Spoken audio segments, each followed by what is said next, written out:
What's your emergency? He's acting crazy. He killed all the others. Who killed the others?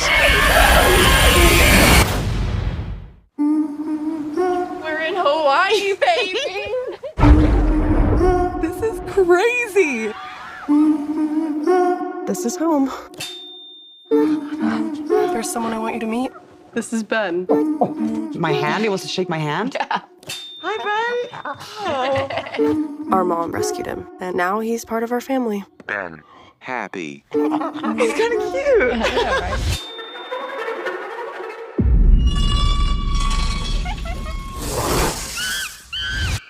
Ben? Did something bite him?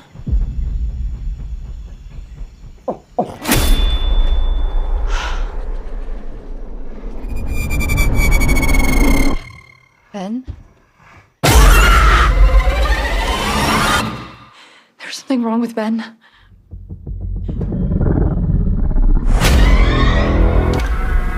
Hey, what happened? It's me. Lucy. It's okay. In the pool! Ben can't swim! Lucy, bad. Bad. Bad. Give me the phone. Try recent calls. Yes, it's ringing. Brad, listen to me. We need help. Oh, you need some help? Send somebody.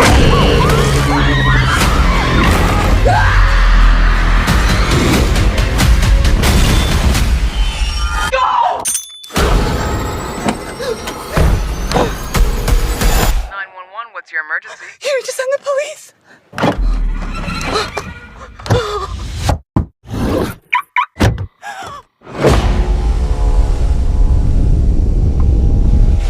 Ma'am?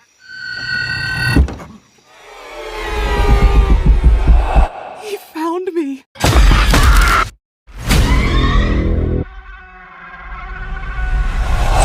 What's up? Sure this is the right place? Who the hell has a pet chimp?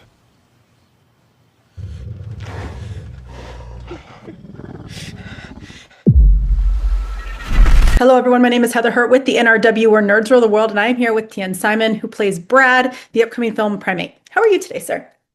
I'm doing all right, to be honest. It's one of the first times I've done all of these interviews and stuff like that, so it's nice to meet you and be speaking about this stuff. I'm happy. Well, I'm glad to be one of the first. How do you feel that you're like that? You got to that point where you're that guy who gets to do the interviews. How do you feel?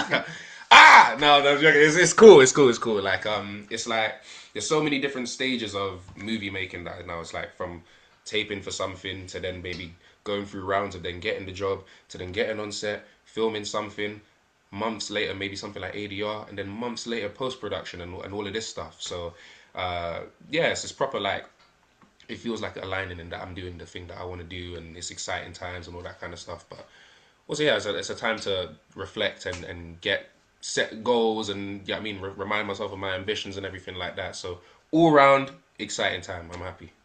Good. Because, yes, I am just the first step. I'm the first interview of many more to come. Let's talk about PRIMATE. When you first were given the script, or even when you just you first accepted it, what were your thoughts about a murder story with a chimpanzee?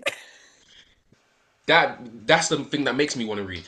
Do you know what I mean? That's literally the thing that makes you want to read. I think they knew what they were doing. They knew what they were doing with that. Yeah, having a chimpanzee on a murdering spree and stuff like that. It's like it's viral in just like when I just say it out loud, it makes me feel like I want to read the script again, kind of thing. So it was nice to, I guess, first read the materials, see the character that I was playing and what would have been happening to him. Then I'm obviously starting to imagine what's that going to be like when I'm then doing it on set in terms of the technical things, how it's going to work, how are we going to film it, how am I going to reach some of these things just on the set, and this will this be done outdoors, will this be done indoors in a studio, will this be done on location, who knows? Like those were the kind of things that were going through my mind. But it was just exciting, and I couldn't wait to go as soon as I got a job. What did you think of Brad when you first read him? Who was he at the beginning, and who did he become? I think at the beginning he was a very like determined guy. He's like trying to just essentially just have like the best summer that you can, as like a lot of us are when we're in our adolescence. You're just trying to chase the most excitement, whatever is the most fun, heading towards that. And Brad and Drew are like intertwined just in their whole like involvement in the story. Johannes, our director, always kind of referred to us as a duo. I accidentally called them Drad earlier while trying to say one of the names, but that's literally what it feels like. It's like you can't have Drew without Brad, and you can't have Brad without Drew. What it was at the beginning is that, you know, two individuals, both, you know, friends, determined trying to have a good time. But then what it developed into, with me and Charlie getting to know each other prior to beginning filming, we met up a lot of times and sort of building in our person-to-person chemistry. We played a lot of like competitive sports with each other, like basketball, which was like double helpful because we was getting to know each other, but then we was also being like super tactile with each other, like bumping into each other. So we kind of just like broke the seal in terms of like just physically being like that with each other. And Charlie was super helpful because he had all kinds of ideas for like handshakes, secret handshakes and stuff that they did as boys and stuff like that. So by the time, what it ended up becoming is like this kind of like symbiotic friendship. Who's really the other one? Like, if one's not speaking, is the other one, what is the other one doing? And that kind of thing is what it developed into. With y'all's characters, we know from the trailer, I don't want to give away too many spoilers, of course, because the film is not yet released for everybody. Yeah. We do see that y'all do not survive the evening in the trailer. And the thing is that what most people haven't seen yet is the sheer amount of gore in this movie. I'm not going to say where, I'm not going to say when, but y'all really just ran straight into the blood. How is it like doing some of these scenes? Were you just covered? What were those days like?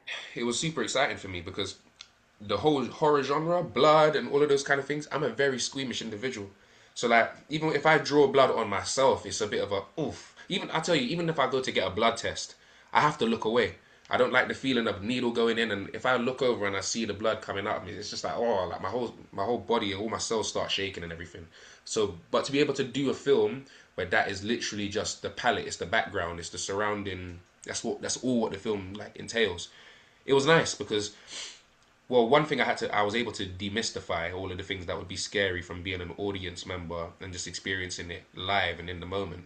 I was able to kind of like take a different kind of pace with it and get to understand it from like a technical aspect, what's happening. And obviously, like them applying in my character and my job and my motivation and all of those kind of things, it was able just to become a lot more of a palatable experience for me. So then it was nice to be able to fly into all of those firsts, seeing what it's like having fake blood on set, seeing what does fake blood come out of on set that then ends up on a person's clothes. Because I'd think to myself, maybe I'm just pouring blood on yourself, but then blood doesn't pour from a person like how you would if I was to pour it on you like a cup of water or something. So then seeing like the machine that it come out of and what they do to make it have that kind of squirting effect, all that kind of stuff was like exciting. It's all firsts for me, and like, yeah, it makes me excited to do it again. With that statement in of itself, you have other things coming, and you know, this is, as you said, this is your start. You're going to keep moving. You're going to keep going. What are you going to take from this experience as you move on? A lot of the nuances of movie making. I don't know if that makes sense, but if I have to speak on it a little bit, there's certain kinds of things that, for example, if you talk about this scene that you were talking about earlier, where it's like, oh, where we're not going to make it through the night. I have an imagination about how that scene would play when I read the scene. Then I had another thing once I'd started the job already, and maybe we shot some other days where it wasn't that scene. You still have a sort of anticipation or an idea of how you think it's going to go. But then when you actually get on set, you're noticing how it's working, what the camera is doing, the sort of different little, there's something I could grab,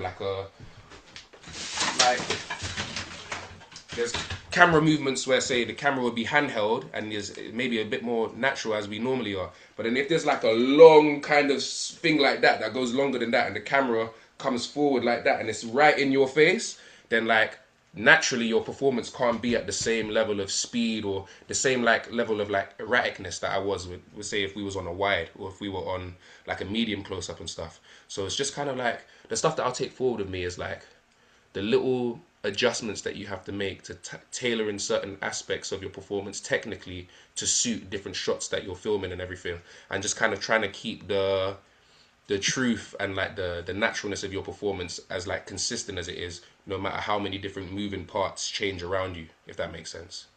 Yeah. Absolutely. All right, last very, very quick question. Audiences are leaving the theater. What is the one thought you want them to have? I'll be real, man. Stop treating certain animals like domesticated pets. Stop doing it. Like, we can admire from afar, we can admire the beauty of animals, we can admire their character, their elegance, and all of those things. Stop trying to treat a chimpanzee like it's you, because it's not. And look at the things that humans even do to each other. So messing around with something that could snap your arm whenever it's ready, I say, guys, just be a little bit more thoughtful. There we go. Thank you, Tim, for your time today. PRIMATE arrives in theaters on January 9th. You have a wonderful day. Thank you so much. You too. Take care. See you later. Thank you, guys.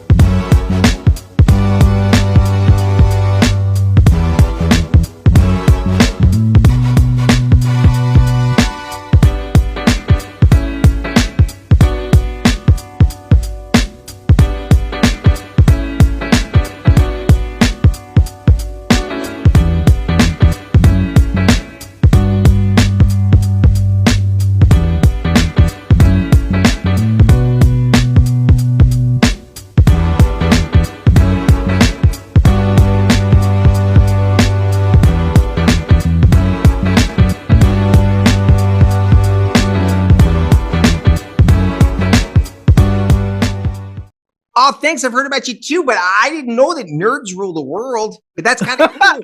Nerds rule the world. Pleasure chatting with you. Love to all my nerds who rule the world. Yeah. Nerds rule the world. Yes, we do.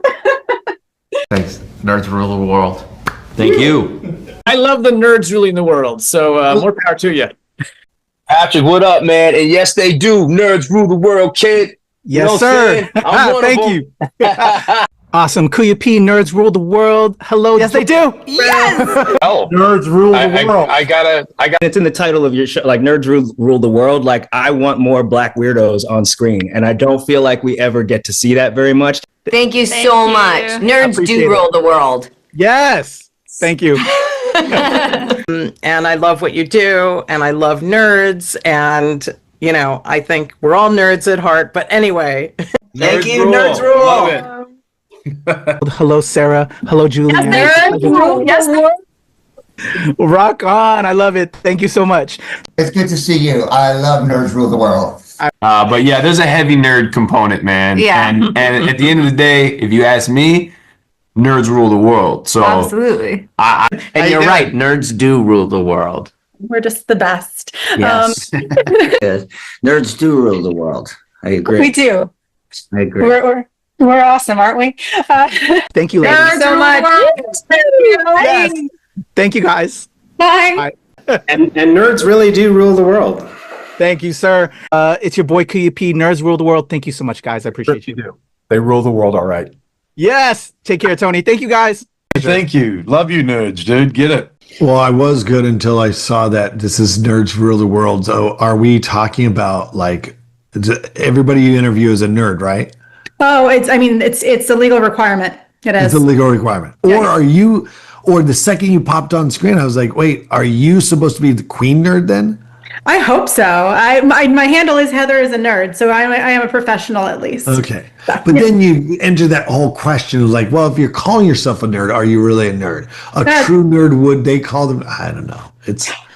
I'm going to start going cross-eyed. Going to psychoanalyze this a little bit. Yeah. Nerds do be ruling the world.